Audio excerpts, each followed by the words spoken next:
Major ডালিম বলছি, অদ্য সকাল হতে খন্দকার মুশতাক আহমদের বলিষ্ঠ নেতৃত্বে সামরিক বাহিনী ক্ষমতা দখল করিয়াছে। শেখ মুজিব ও তার খুনি দুর্নীতিবাজ সরকারকে উৎখাত করা হইয়াছে। এখন হতে সারা দেশে সামরিক আইন জারি করা হলো। আপনারা সবাই আমাদের সাথে সহযোগিতা করুন। আপনারা নিশ্চিন্ত থাকুন, কোনো অসুবিধা আপনাদের হইবে না। বাংলাদেশ জিন্দাবাদ। 1975-এর 15ই আগস্ট ইথারে ভাইসা আসা এই বজ্র নির্ঘোষ শুনছিল দেশবাসী। প্রবল প্রতাপশালী শেখ মুজিবের শাসনের অবসান হয়েছে, সারা দেশে কারফিউ জারি হয়েছে। কিন্তু কি অবাক ব্যাপার, কারফিউ ভেঙে দলে দলে উৎফুল্ল জনতা নেমে আসছে রাস্তায়। চারিদিকে মুক্তির আনন্দ, এক বর্বর স্বৈরাচারের পতন হয়েছে। তারপর সন্ধ্যাবেলা খন্দকার মোস্তাকের পাশে কোমরে রিভলভার গুজে যেই অফিসার শপথ নেওয়াতে যাচ্ছেন তিনিই ছিলেন মেজর ডালিম। মেজর ডালিম রাতারাতি হয়ে উঠছিলেন নায়ক, সাহসের প্রতিমূর্তি। তারপরে 75-এর সব বীরকে পাঠানো হলো নির্বাসনে। সে আর এক আলাপ আর একদিন করব। এরপর তিনি শুধু নামই ছিলেন ইতিহাসে। ওনার সাথে আমার প্রথম যোগাযোগ হয় 2019-এ প্যারিসে আসার পরে। ওনার সাথে চ্যাটিং হতো। ওনার একটা ফেবু আইডি ছিল ফ্যালকন আইজ নামে। নানা বিষয় আলাপ হইতো, ব্যাপক পড়াশোনায় ভদ্রলোকের। আমার সাথে ফোনে বা ভিডিওতে কখনো কথা হয়নি, তবে আমার ঘনিষ্ঠ সার্কেলের অনেকের সাথেই নিয়মিত কথা হইতো। আমি কথা বলতে চাইছিলাম, উত্তরে বলছিলেন বলবো সময় হইলেই। আমার স্বাধীনতা উত্তর বাংলাদেশ বইটা প্রকাশিত হইলে পড়তে চাইছিলেন, আমি পাঠাইছিলাম সুইডেনে ওনার এক শিষ্যের কাছে। উনি বই পাইয়া বই হাতে ছবি পাঠাইছিলেন, এটা নিশ্চিত করতে যে ওনার কাছে পৌঁছাইছে।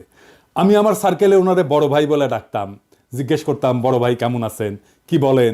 কোনো রাজনৈতিক পরিস্থিতিতে জানতে চাইতাম বড় ভাইয়ের রিডিং কি। একটা সময় খেয়াল করলাম উনি ভুলে যাইতেছেন জিনিসপত্র, ডাক্তারি ভাষায় যাকে বলে কগনিটিভ ডিজিজ। তখন থেকে ওনাকে বলতে শুরু করলাম বুড়া। তো জিগাইতাম বুড়াটার খবর কি। যাই হোক, উনি নাকি বলছেন যে ওনার বয়স 75 বছর, আসলে ওনার বয়স 78 বছর। ওনার জন্ম 1946 সালে উইকিপিডিয়ার তথ্য অনুসারে। 64 সালে বিমান বাহিনীতে যোগ দেন ঠিক 18 বছর বয়সে। বুড়া বয়সে 3 বছর কম হয়ে বলছে আর কি। আমার অনুমান ভুলে বলছে। এপিসোডের স্ক্রিপ্ট লিখতে লিখতে ওনার ছবিটা খুঁজতেছিলাম, যে ছবিটা দেখাইলাম আমার বই হাতে, ছবিটা পাইতেছিলাম না। তো সুইডেনের বাইরে ফোন দিলাম, তো উনিও খুঁজতেছেন। এর মধ্যে বুড়া ফোন দিছে ওই সুইডেনের বাইরে। তো উনি যখন জানলেন যে আমি লাইনে আছি, উনি স্পিকারে দিলেন, আমি শুনতেছি। উনি বলতেছেন, আমাদের দুইজনকে স্পিকারে দিলেন। উনি জিজ্ঞেস করলেন পিনাকি কি দেখছে আমার লাইভ। আমি বললাম হ দেখছি বড় ভাই। তো সুইডেনের বড় ভাই ওনারা বলতেছেন, আপনি পিনাকির বই হাতে একটা ছবি তুলছিলেন না, আছে ওইটা। আমি শুনতেছি। তো বুড়া বলতেছে, পিনাকি বই লিখছে নাকি? কই, আমি তো দেখি নাই। তো রিসেন্ট মেমোরি নাই হয়ে যাইতেছে, আর্লি সাইন অফ আলঝেইমার্স। যাই হোক, বুড়া আমাদের মাঝে আরো অনেকদিন বাইচা থাকেন। ওনার লাইভ এপিসোড করছে ইলিয়াস। এইটাই সম্ভবত বাংলাদেশের মানুষের সর্বোচ্চ দেখা লাইভ। ইউটিউবে একসঙ্গে সর্বাধিক সংখ্যক দর্শকের লাইভ স্ট্রিমের রেকর্ডটা 8 মিলিয়ন। তবে এইটা বাংলা ইউটিউবের সর্বোচ্চ, এটা নিঃসন্দেহ।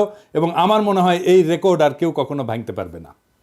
এইবার আসেন এপিসোডের প্রসঙ্গে। বাম, আওয়ামী লীগ আর প্রগতিশীল বিএনপির পুচ্ছে আগুন লাগিয়েছে একই সাথে। যাই হোক, আমি সবগুলা আগুন নিয়ে আজকে কথা বলবো না, কয়েকটা আগুন নিয়ে কথা বলি।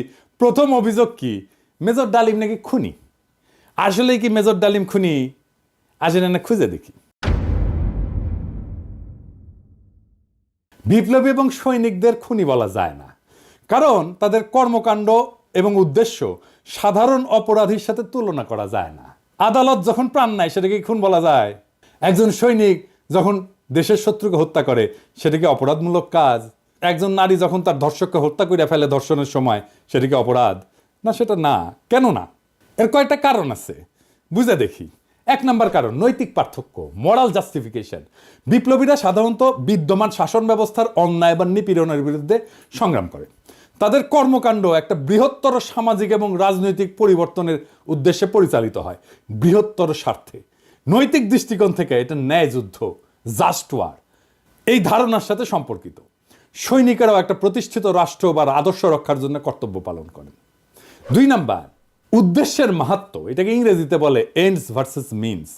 বিপ্লবী বা সৈনিকদের কর্মকাণ্ডের উদ্দেশ্য ব্যক্তিগত স্বার্থ না, বরং এটা বৃহত্তর সমাজ জাতির জন্য।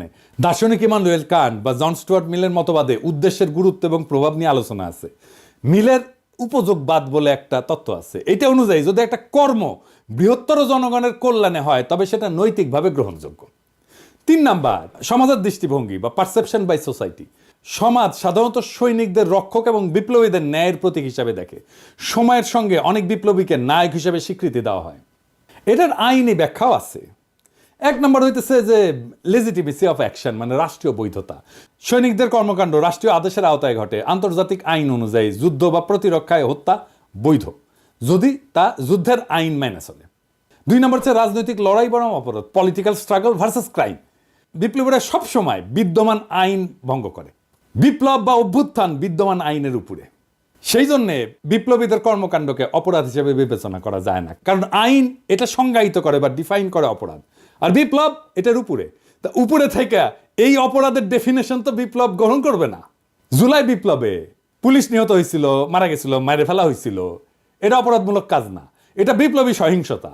এই জন্যই এই হত্যার বিচার করা যাবে না, কারণ বিপ্লব অভ্যুত্থান আদালত বা আইনের চাইতে বড়। যদি পুলিশ হত্যার বিচার হয় তাহলে ধরে নেবেন বিপ্লব পরাজিত।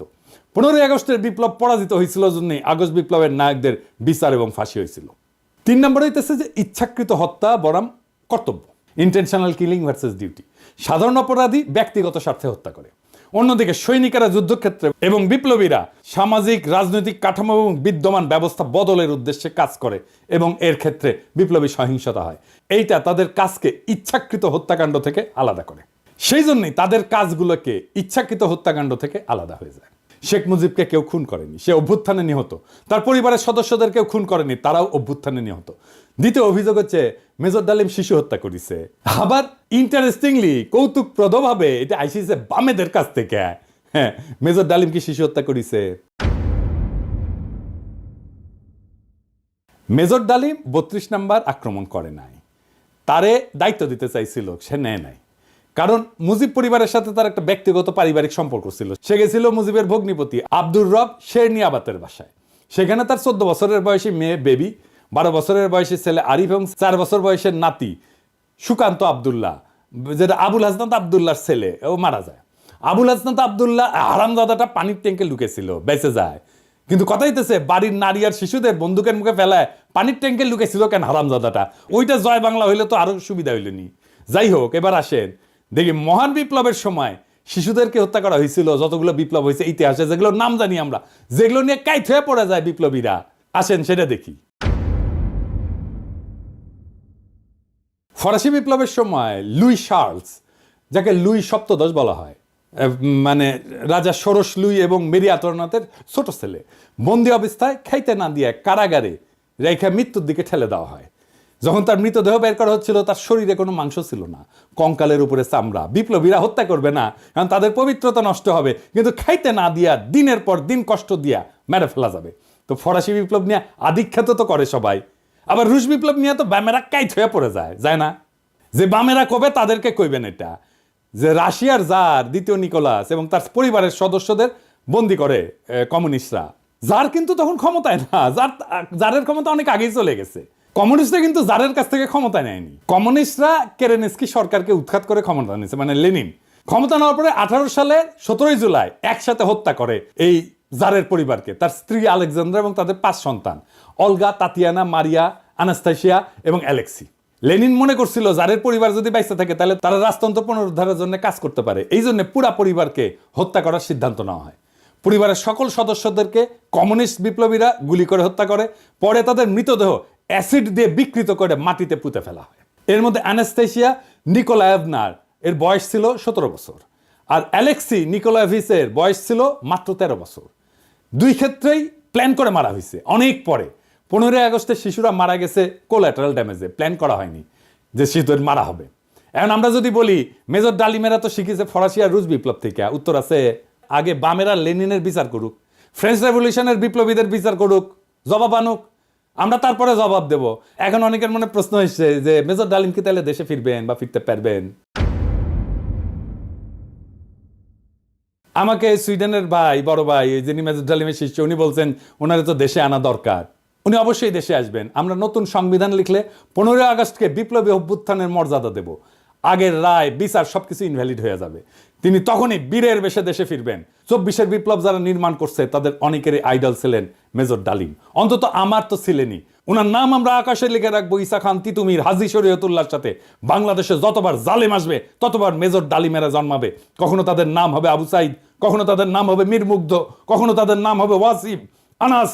আমরা এক একটা তারার নাম দেব এই বীরদের নামে। 24-এর বিপ্লব একটা প্রকৃত বিপ্লব হয়ে উঠবে যদি আমরা নতুন সংবিধান লিখে মেজর ডালিমকে দেশে ফিরে আনতে পারি। সেই দিন হবে বিপ্লবের প্রকৃত বিজয়।